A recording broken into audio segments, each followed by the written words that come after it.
In a scathing interview with GB News, the royal biographer, who has spent time with the Duke of Sussex, explained how Prince Harry could have delivered a harder-hitting, deeper statement than the one released yesterday. She explained how Harry's personal experience in Afghanistan and the enjoyment he had during his tour, alongside his creation of the Invictus Games, a sports competition for wounded veterans and service personnel, could have been better reflected in the Duke and Duchess of Sussex's speechless statement where they encourage the world to reach out to each other. She said how instead the pair are now global agony aunts and sort of ridiculous. Ms. Levin said, "He advises everyone who did fight in Afghanistan to reach out to each other, those awful words. What does that mean when he knows so much?"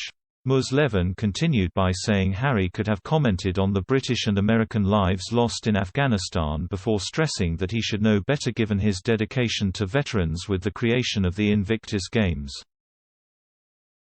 The biographer went on to recount how she met countless veterans who say Prince Harry helped them realize they had use through his efforts with the Invictus Games, and said a more personal touch based on Harry's experience in the forces would have been a far better choice of statement.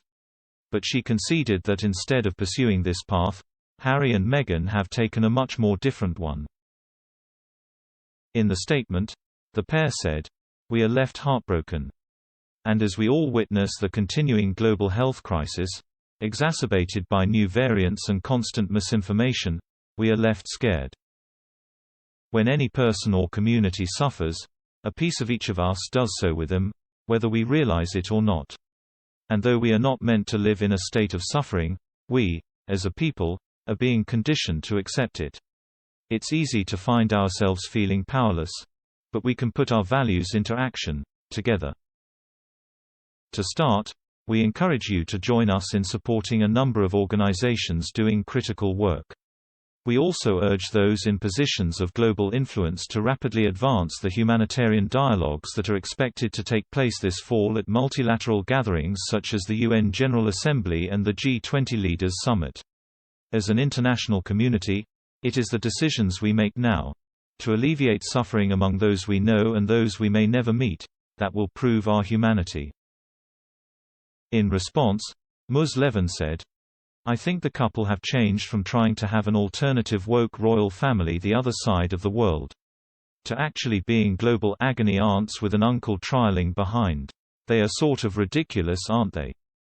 It comes as the Duke of Sussex urged veterans to offer support for one another, in the wake of the Taliban resurgence in Afghanistan, in a statement released via the Invictus Games Foundation. Prince Harry was first deployed to Afghanistan in December 2007, but it was kept secret from the world's media. Speaking about his time there, he said, "1 minute you're in bed asleep, 6.5 minutes later you're speaking to someone on the ground being shot at." But 10 weeks into his first tour in Afghanistan, Harry's presence there was exposed by an Australian news outlet and he was pulled out for his own safety.